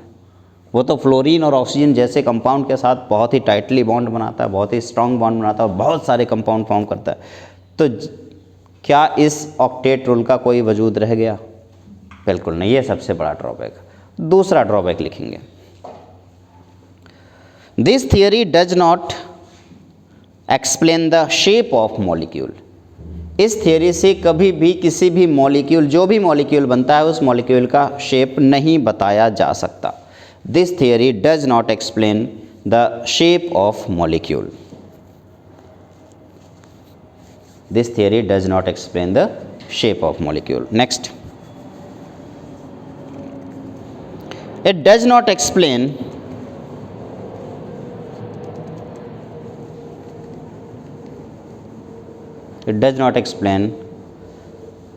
relation between stability and energy of the molecule. It does not explain the relation between stability and energy of molecule. ये कभी भी एनर्जी और स्टेबिलिटी, किसी भी मॉलिक्यूल की एनर्जी और उसकी स्टेबिलिटी को एक्सप्लेन नहीं कर पाता। बिल्कुल भी एकदम शांत है उसके लिए, कुछ भी नहीं बोल रहा है कि भैया क्या मॉलिक्यूल की स्टेबिलिटी कैसे होगी और उसकी एनर्जी कैसे होगी। क्या ये बात क्लियर हो गई? एक बार फटाफट मुझे बताइए अभी हम लोगों ने क्या पढ़ा। अभी हम लोगों ने बेसिकली लेविस कॉन्सेप्ट प्रॉपर पढ़ा है, कोवैलेंट बॉन्ड के बारे में जानने की कोशिश की है। कोवैलेंट बॉन्ड कैसे बनता है बेटा? Mutual sharing of electron. और डेटिव बॉन्ड कैसे बनता है? हाँ, तो आप हेडिंग डालेंगे नीचे डेट। हाँ, एक और बात बता देता हूँ, ये जो भी चीज़ जैसे BCl2 है, BCl3 है या PCl5 है, या ये जो मॉलिक्यूल है, क्या ये सच में अनस्टेबल हैं? अगर ये ऑक्टेट कंप्लीट नहीं कर पा रहे तो क्या अनस्टेबल हैं? क्या नहीं? तो आप इसकी स्टेबिलिटी को कैसे एक्सप्लेन करोगे? इस स्टेबिलिटी को आइए एक्सप्लेन करते हैं। नेक्स्ट हेडिंग डालेंगे, stability of compound having incomplete octet. ये जो भी अभी आपने पढ़ा है इसकी स्टेबिलिटी को मैं एक्सप्लेन कर देता हूँ। Stability of compound having incomplete octet. जो मॉलिक्यूल इनकम्प्लीट ऑक्टेट शो करते हैं वो स्टेबल कैसे होंगे, उसको स्टेबल करने के लिए हमारे पास दो तरीके हैं बेटा। कौन कौन से दो तरीके हैं बता देता हूँ अभी अभी। ऐसे मॉलिक्यूल जिसका सेंट्रल एटम के पास उतने इलेक्ट्रॉन नहीं होते जितने उसे चाहिए, यानी कि 8 इलेक्ट्रॉन नहीं होते हैं, उस केस में वो दो काम कर सकता है, या तो बैक बॉन्डिंग कर सकता है या तो डाइमराइजेशन कर सकता है। तो दो ऑप्शन उसके पास है, या तो डाइमर फॉर्म करे या तो पॉलीमर फॉर्म करे या तो बैक बॉन्डिंग करे। आइए इनके बारे में एक एक करके आपको डिटेल में समझाने की कोशिश करता हूँ। सबसे पहले मैं उस मॉलिक्यूल के बारे में एक्सप्लेन करूँगा जिसमें सेंट्रल एटम का ऑक्टेट कंप्लीट नहीं है, और वो है BF3। क्या BF3 के सेंट्रल एटम यानी कि बोरॉन का ऑक्टेट कंप्लीट है? नहीं है। तो क्या ये ऑक्टेट रूल को फॉलो नहीं कर रहा है? नहीं कर रहा है। आपका कहना है ये बिल्कुल नहीं कह रहा, मैं भी कह देता हूँ। देखो बोरॉन है, एक फ्लोरीन यहाँ पे है, एक फ्लोरीन यहाँ पे है, एक फ्लोरीन यहाँ पे है। तो बोरॉन और फ्लोरीन के बीच में एक कोऑर्डिनेशन तैयार होता है, एक बॉन्ड तैयार होता है, जिससे बोरॉन के पास सिर्फ 6 इलेक्ट्रॉन होते हैं। मैंने कल की पिछले चैप्टर में आप लोगों को बताया था पूरी दुनिया का सबसे अमीर आदमी कौन है? फ्लोरीन, है ना। पूरी केमिस्ट्री का सबसे अमीर कौन है? Fluorine, most richest person in chemistry. इससे ज़्यादा इलेक्ट्रोनेगेटिव एलिमेंट कोई हो सकता है क्या? इसके पास भरपूर अमाउंट में इलेक्ट्रॉन है, भरपूर अमाउंट में, इससे ज़्यादा इलेक्ट्रोनेगेटिव एलिमेंट कोई नहीं है। और बोरॉन उसी का दोस्त जिसके पास इलेक्ट्रॉनों की, ये कृष्ण और सुदामा की जोड़ी हो गई। बोरॉन जिसके पास इलेक्ट्रॉनों की कमी है, फ्लोरीन जिसके पास अथाह अमाउंट में इलेक्ट्रॉन है, बहुत सारे इलेक्ट्रॉन है इसके पास। देखो अगर मैं फ्लोरीन के इलेक्ट्रॉन्स को यहाँ दिखाऊं तो 1 2 3 4 5 6 इलेक्ट्रॉन, छोटे से फ्लोरीन के ऊपर 6 इलेक्ट्रॉन, बहुत ज़्यादा इलेक्ट्रॉन। क्या बोरॉन अगर उससे मदद मांगे तो फ्लोरीन उसकी मदद करने से इनकार करेगा क्या? कभी नहीं। क्यों नहीं करेगा? उसका भी रीज़न है। क्यों नहीं करेगा? क्योंकि इन दोनों के बीच में दूरियां नहीं हैं, इनका बॉन्ड लेंथ बहुत ही छोटा है, बहुत ही कम है, आसपास में ही रहते हैं। इस वजह से अगर कभी भी बोरॉन को, जब फ्लोरीन को यह बात पता चलता है अरे भाई हमारा दोस्त बोरॉन, उसके पास इलेक्ट्रॉनों की कमी है, वो तुरंत उसको इलेक्ट्रॉन देने के लिए तैयार हो जाता है।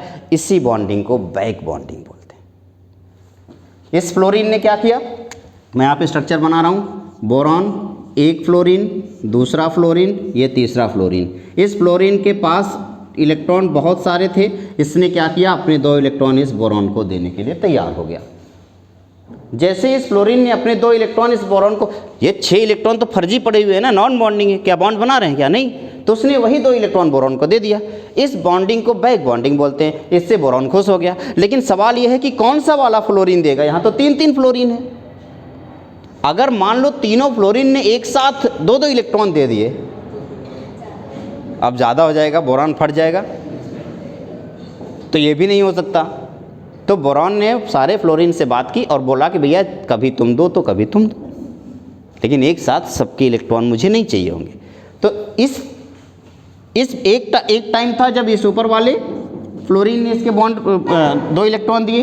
एक टाइम ऐसा आया कि भैया ज़रूरत पड़ने पे इस वाले फ्लोरीन ने अपने 2 इलेक्ट्रॉन दिए, और फिर जब ज़रूरत पड़ी तो तीसरे फ्लोरीन ने भी अपने 2 इलेक्ट्रॉन दे करके बोरॉन की जान बचाई, कुछ इस तरीके से। और यहाँ से ये जो 3 स्ट्रक्चर तैयार हुए, इस तीनों स्ट्रक्चर को रेजोनेटिंग स्ट्रक्चर का नाम देते हैं। क्या होता है बेटा? Resonating structure. अब बताओ क्या बोरॉन स्टेबल है? कौन कहता है कि BF3 में बोरॉन स्टेबल नहीं है? बहुत स्टेबल है। क्यों स्टेबल है? क्योंकि उसके साथ उसका जो दोस्त खड़ा है ना, वो दुनिया का सबसे अमीर आदमी है। तुम लोग भी खुश रहे हो, हमारा भी दोस्त ऐसा होता। चलो, अब आपने कहा कि सर आपने बैक बॉन्डिंग तो समझा दी, इसे बोलते हैं बैक बॉन्डिंग। आपने कहा सर आपने बैक बॉन्डिंग तो समझा दी, अब मुझे ये भी बता दो कि ये बैक बॉन्डिंग कहाँ कहाँ पे बनेगा। क्या ऐसा है कि हर जगह बैक बॉन्डिंग होगा?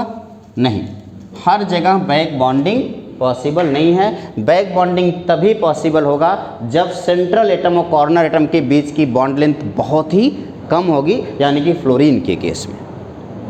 इसके अलावा बैक बॉन्डिंग पॉसिबल नहीं है। ये है बैक बॉन्डिंग। इसकी वजह से BCl3 का जो स्ट्रक्चर है वो बहुत ही स्टेबल होता है। अच्छा, एक और क्वेश्चन मैं आपसे इसी टाइम पे पूछ लूँ।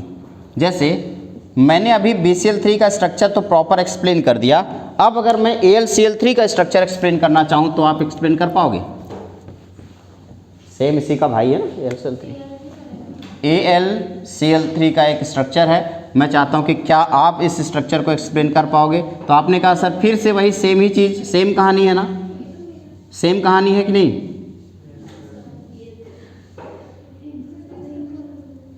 क्या सेम कहानी है? इस बार भी एल्यूमिनियम के पास इलेक्ट्रॉनों की कमी है, लेकिन सवाल ये है कि एल्यूमिनियम के पास अगर इलेक्ट्रॉनों की कमी है तो सवाल ये है कि एल्यूमिनियम इस बार जिसके साथ है क्या उसका दोस्त उस काबिल है कि वो इलेक्ट्रॉन को दे सकता है? क्या दुनिया का सबसे अमीर आदमी है? लेकिन ऐसा भी नहीं कि गरीब है, इलेक्ट्रोनेगेटिव एलिमेंट है। लेकिन इस बार बैक बॉन्डिंग नहीं हो सकता।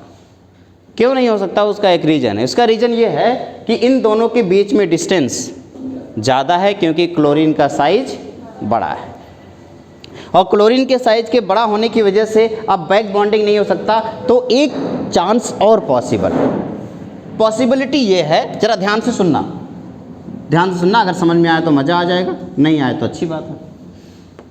मैंने इसके क्लोरीन को यहाँ रखा, एक क्लोरीन को यहाँ, एक क्लोरीन को यहाँ, ऐसे एक और मॉलिक्यूल रखा, इसके क्लोरीन को मैं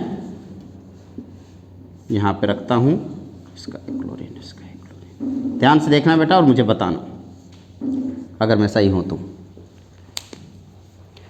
ये जो क्लोरीन है और ये जो क्लोरीन है, इस क्लोरीन का और इस एल्यूमिनियम के बीच में डिस्टेंस ज़्यादा है, तो वो अपने इलेक्ट्रॉन को इस एल्यूमिनियम को नहीं दे सकता। लेकिन इस क्लोरीन और इस एल्यूमिनियम के बीच की डिस्टेंस कम है, तो क्या ये क्लोरीन बोलेगा कि भैया मैं तुम्हारे वाले एल्यूमिनियम को अपना इलेक्ट्रॉन दे रहा हूं, तुम अपने वाले से बोलो कि मेरे वाले को एक इलेक्ट्रॉन दे? क्या ऐसा पॉसिबल हो सकता है? भाई म्यूचुअल अंडरस्टैंडिंग तो ऐसी होती है। तो इस तरीके से भी बॉन्ड बन सकता है ना। इससे दो मॉलिक्यूल एक बन गए और इसे बोलते हैं डायमर फॉर्म होना। इस प्रोसेस को डायमराइजेशन बोलते हैं। This is the dimer of, di का मतलब दो, मर मतलब पार्ट, तो डायमर ऑफ AlCl3। तो इस प्रोसेस को क्या बोला बेटा? डायमराइजेशन। तो हमारे पास दो तरीके हैं, कौन कौन से? डायमराइजेशन एंड बैक बॉन्डिंग, जो किसी भी इनकम्प्लीट ऑक्टेट वाले मॉलिक्यूल की स्टेबिलिटी को प्रॉपर एक्सप्लेन कर रहे हैं। क्या कोई दिक्कत है किसी को? नहीं है ना? हाँ, BCl3 भी डायमराइजेशन करेगा, ठीक है ना। तो dimerisation and back bonding, back bonding सिर्फ BF3 में होता है, बाकी सब में डायमर फॉर्म होता है और आके उसकी सेंट्रल एटम की स्टेबिलिटी बन जाती है। क्या ये बात कोई क्लियर होगी? कोई दिक्कत तो नहीं ना किसी को? सेम यही चीज़ BeCl2 में होता है। BeCl2 में भी सेम प्रोसेस होता है, 4 बॉन्ड बन जाते हैं, उसके ऑक्टेट कंप्लीट हो जाता है, ठीक है ना। कोई दिक्कत तो नहीं है? गुड। अब एक और चीज़ बची हुई है कि अगर एक्सपेंडेड ऑक्टेट है तो उसकी स्टेबिलिटी को कैसे एक्सप्लेन किया जाए। आइए उसको भी समझ लेते हैं। पहले इसको अपनी कॉपी में नोट कीजिए, फिर आज का लेक्चर ख़त्म करेंगे।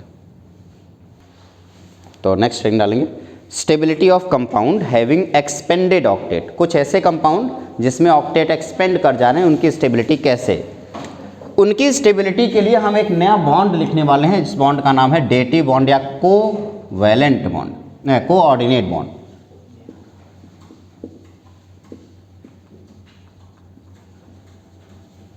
कोऑर्डिनेट बॉन्ड जिसे डेटिव बॉन्ड के नाम से जाना जाता है। तो अगर आप चाहेंगे कहीं किसी बुक में डेटिव बॉन्ड लिखा हुआ है तब भी कोई दिक्कत नहीं है, आप इसे डेटिव बॉन्ड या कोऑर्डिनेट बॉन्ड के नाम से जानते हैं।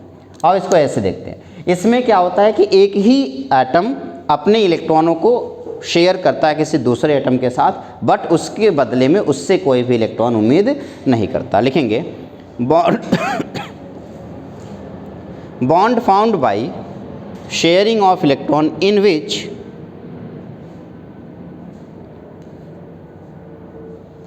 bond formed by sharing of electron in which electron pair shared by only one atom, in which electron pair shared by only one atom। जैसे मैंने ओजोन में बताया था ना बेटा, जैसे ओजोन का एग्जाम्पल ले लेते हैं। ओजोन में ऑक्सीजन के पास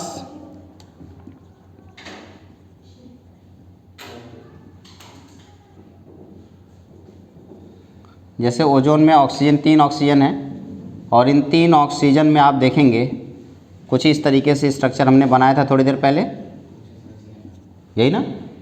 तो आपने कहा था कि सर ये इसका ऑक्टेट कंप्लीट है और इसका भी ऑक्टेट कंप्लीट है। तो ये वाला जो ऑक्सीजन है उसने अपने इन दोनों इलेक्ट्रॉन को इस ऑक्सीजन के साथ शेयर किया, बट उसके बदले में कोई इलेक्ट्रॉन नहीं लिया।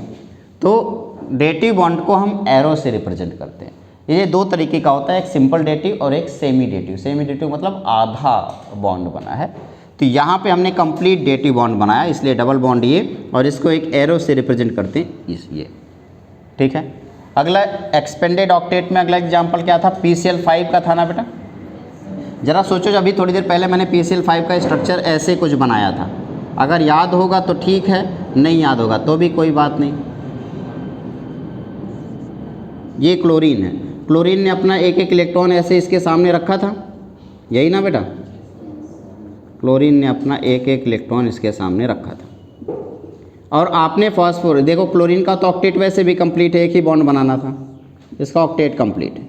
लेकिन जब बात फॉस्फोरस की आई थी तो फॉस्फोरस का बॉन्ड इस तरीके से बना था, तो क्या उसके पास एक्स्ट्रा इलेक्ट्रॉन आ गए थे?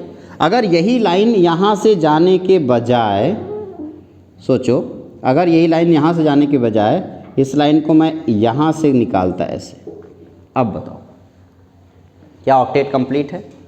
इसका मतलब ये हुआ कि इस फॉस्फोरस के इस बॉन्ड बनाते समय, ये वाला जो बॉन्ड बन रहा है, उस बॉन्ड में उसने इलेक्ट्रॉन की शेयरिंग की है, तो एक कोवेलेंट बॉन्ड। ऊपर वाले क्लोरीन के साथ भी उसने इलेक्ट्रॉनों की शेयरिंग की है, तो कोवेलेंट बॉन्ड। नीचे वाले क्लोरीन के साथ भी उसने इलेक्ट्रॉनों की शेयरिंग की है। लेकिन ये बगल वाले जो इलेक्ट्रॉन है, क्या उसके साथ उसने इलेक्ट्रॉनों की शेयरिंग की है? नहीं। उस केस में इसने अपना एक इलेक्ट्रॉन शेयर तो किया है, लेकिन उसके बदले में कुछ लिया नहीं है, तो इसलिए उसे हाफ एरो से रिप्रेजेंट करेंगे और इसको बोलते हैं सेमी डेटिव बॉन्ड। कौन सा बॉन्ड? सेमी डेटिव बॉन्ड या सेमी कोऑर्डिनेट बॉन्ड। सेमी का मतलब आधा, सेमी कोऑर्डिनेट बॉन्ड। ठीक है, तो सेमी कोऑर्डिनेट बॉन्ड इसको बोलेंगे, और या फिर आप सेमी डेटिव बॉन्ड बोल सकते हो, मर्जी आपकी है। ठीक है ना, कोई दिक्कत तो नहीं है? कुछ दिक्कत है तो पूछ लेना एक बार। अगला मैं मान लो H2SO4 की बात करता हूँ। किसका? H2SO4। ध्यान देना, H2SO4 में अगर मैं आपसे कहूँ कि बेटा ये रहा सल्फर, तो सल्फर क्या करता है? 1 ऑक्सीजन, 2 ऑक्सीजन, 3 ऑक्सीजन, 4 ऑक्सीजन के साथ बॉन्ड बनाता है, और ये ऑक्सीजन 2 हाइड्रोजन के साथ बॉन्ड बनाता है। इस सल्फर ने एक इलेक्ट्रॉन यहाँ पे रखा, एक इलेक्ट्रॉन यहाँ पे रखा, उसके बदले ऑक्सीजन ने भी अपने एक एक इलेक्ट्रॉन रखे। ऑक्सीजन के पास 6 इलेक्ट्रॉन था, 4 इलेक्ट्रॉन इसने छुपा लिया, और इससे इस ऑक्सीजन का ऑक्टेट कंप्लीट हो गया। हाइड्रोजन ने क्या किया? एक इलेक्ट्रॉन अपने यहाँ रखा, तो हाइड्रोजन का ड्यूप्लेट कंप्लीट हो गया। यहाँ भी हाइड्रोजन ने अपना एक इलेक्ट्रॉन रखा, हाइड्रोजन का ड्यूप्लेट, और ऑक्सीजन का ऑक्टेट कंप्लीट हुआ। देखो, सल्फर के पास 1-2 इलेक्ट्रॉन रखे, सल्फर के पास अभी 4 इलेक्ट्रॉन बच गए, और इस वाले ऑक्सीजन ने भी अपने 2 इलेक्ट्रॉन यहाँ रखे, इसने भी 2 इलेक्ट्रॉन रखे। अब ज़रा मुझे बताओ, अगर सल्फर इस पूरे बॉन्ड को बनाता तो सल्फर के पास टोटल कितने इलेक्ट्रॉन आ जाते? 12 आ जाते। लेकिन अगर वो सल्फर यहाँ से पहुँचाने के बजाय यही लाइन यहाँ से ले जाता, और यहाँ से लाने के बजाय यहाँ से ले जाता, अब बताओ क्या इसका ऑक्टेट कंप्लीट हो गया? और ऑक्सीजन का भी ऑक्टेट कंप्लीट है, हाँ या ना? तो बताओ, अब फटाफट मुझे बताना। ये रहा सल्फर, इस सल्फर के साथ ये वाला बॉन्ड कौन सा बॉन्ड होगा? Covalent bond. इधर इस सल्फर के साथ ये वाला बॉन्ड कौन सा बॉन्ड होगा? Covalent bond. ऊपर वाला बॉन्ड कौन सा होगा? Dative bond. तो ये कोऑर्डिनेट बॉन्ड, डेटिव बॉन्ड, ये भी कोऑर्डिनेट बॉन्ड। तो H2SO4 का ये रहा आपका स्ट्रक्चर। इस तरीके से इसने स्टेबिलिटी गेन करी। तो भैया कोऑर्डिनेट बॉन्ड का मतलब क्या हुआ? एक ऐसा बॉन्ड जिसमें शेयरिंग तो हो रही है बट दोनों इलेक्ट्रॉनों की शेयरिंग कौन कर रहा है? किसी एक एटम के द्वारा हो रहा है, दो एटम शेयरिंग में पार्टिसिपेट नहीं कर रहे हैं। क्या ये बात क्लियर हो गई? कोई दिक्कत तो नहीं है ना किसी को? गुड। तो इस तरीके से हम लोगों ने आज के लेक्चर में लेविस के कॉन्सेप्ट को पढ़ने की कोशिश की है और पूरी तरीके से हमने समझा भी है उसे। Lewis and Kossel concept, octet rule पढ़ा, लेविस के सिंबल पढ़े, लेविस डॉट स्ट्रक्चर पढ़े और हमने बॉन्ड पढ़े, फॉर्मल चार्ज पढ़ा, यही तो किया। उनके ड्रॉबैक्स देखे ऑक्टेट रूल के। मुझे पता है काफ़ी थक गए होंगे आप लोग बैठे बैठे, इसलिए आज का लेक्चर यहीं पे ख़त्म करते हैं। नेक्स्ट क्लास में हम आयनिक बॉन्ड बचा हुआ है, उस आयनिक बॉन्ड के बारे में डिस्कशन करेंगे। आज का लेक्चर यहीं तक। Okay, thank you.